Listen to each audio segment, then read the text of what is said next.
to be precise. Marcus loves living here. There's lots of room to get out and run. It's really not a bad place for he and his sister Janet to grow up. Now Marcus is the kind of bloke who likes the environment. He loves being outdoors in the wide open spaces, and he thinks it's a pretty beautiful, natural place.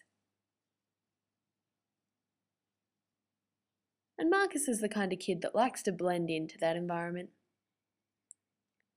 He's got heaps of relatives in the wool industry, like his dad Jared. Jared loves to be outside too. In fact, Marcus is the 6th generation of his family to grow wool in Western Victoria. His great-grandfather and all his brothers were into wool.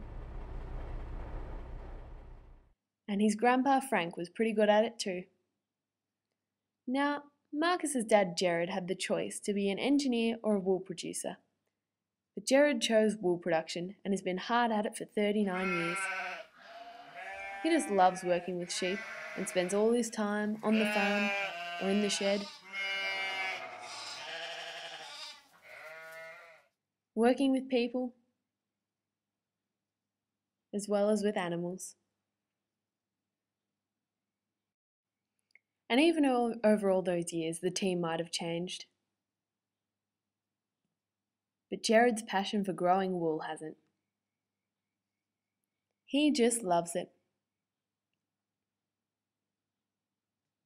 He's always got his hands busy with wool, and he loves to show off just how white and clean it is. And he shared that knowledge with his son Marcus, who as a young boy was really rising in the wool industry. But then his mother wisely took him down a few rungs and kept his feet on the ground. Now Marcus isn't sure what he's going to do with his life yet, but he'd like to be a professional farmer like his dad and grow fine wool and have some stunning sheep.